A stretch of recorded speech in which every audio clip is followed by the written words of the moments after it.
गोगी भट्ट साहब कहाँ पे हैं? उनके बारे में अफवाहें हैं कि जी ये कोई कोई कहता है कस्टडी में है, कोई कहता है। जब ये 1.5 साल पहले बलाज मीर टीपू का मर्डर होता है तो उसमें गोगी और तीफी दोनों बाहर चले जाते हैं। उसके बाद पुलिस की इन्वेस्टिगेशन चल रही है, मामला चल रहे हैं। कुछ अर्सा पहले गोगी भट्ट वापस आता है। अब उसको वापस लाने में जो किरदार अदा किया है उसमें 2-3 पुलिस ऑफिसर और बाकी आपकी बिरादरी के लोग थे, जर्नलिस्ट थे। अच्छा, उन्होंने कहा जी हम इसको मैनेज कर लेंगे, मसला ही कोई नहीं है, गोगी भट्ट को राजी किया इस बात पे कि वापस आए। वापस आए, आप अब पूरी जमानत करें शामिल तफ्तीश में, तो हम आपको सारा मैनेज कर लेंगे, मसला ही कोई नहीं है जनाब, अपनी पुलिस बैठी हुई है सारी।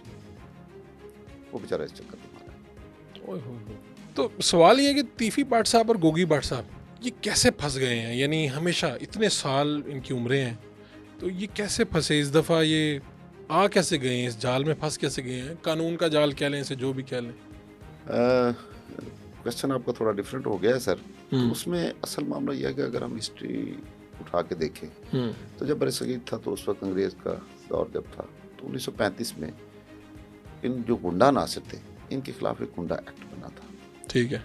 वो जो अंग्रेज़ यहाँ पे था उसने कहा जी मैं बदमाशी नहीं होने दूंगा, तो उसमें गुंडा एक्ट आया। फिर उसके बाद जब पाकिस्तान बन जाता है तो जनरल मूसा खान और पंजाब के गवर्नर थे जनरल सवार खान, तो फिर वो भी यही काम करते हैं, इनकाउंटर्स शुरू हो जाते हैं कि जो क्रिमिनल हैं उनको मारा जाए।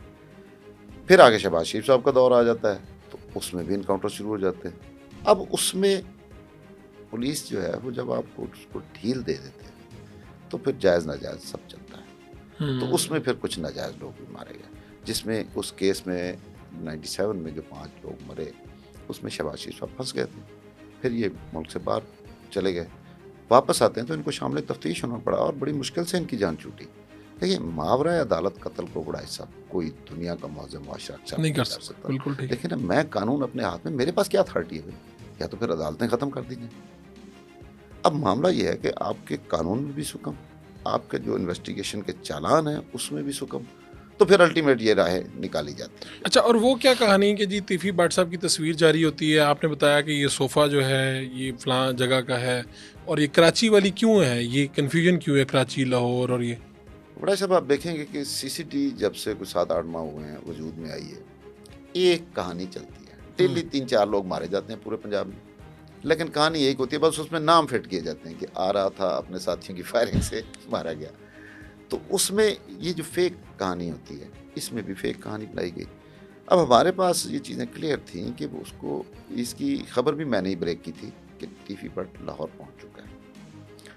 ये 12:47 पर एक दुबई से फ़्लाइट आती है, उसके अंदर ये लाहौर पहुंचते हैं, फिर उनको चूंक थाने ले जाया जाता है, वहाँ पे रखा जाता है।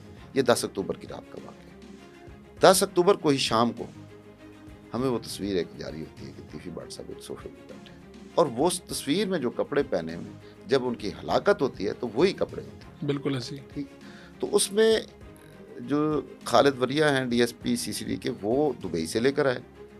अब लाहौर के मॉडल टाउन के जो इंचार्ज हैं सीसीडी के डीएसपी सैयद हसनैन हैदर, वो उनको कराची क्यों लेने जाते हैं भाई?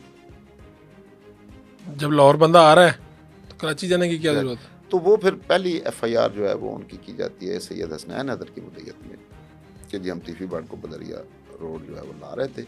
इसकी ना सिर्फ 2 एफआईआर हुई बल्कि इनकी प्रेस रिलीज भी सीसीडी ने जारी की। जारी हुई थी, बिल्कुल जी, तो वो कहते वो हैं जिसमें कि वाक़या पूरा बताते हैं कि जी हाँ जी ऐसे हुआ रहीम यार खान के करीब। जी। कोट सब्ज़ा लेक इलाका है, वहाँ पे जो पहला अटैक होता है कि जी 2 गाड़ियों ने फायरिंग की, हमारा कांस्टेबल जख्मी हुआ और वो तीफी भट्ट को छुड़ा कर ले गए।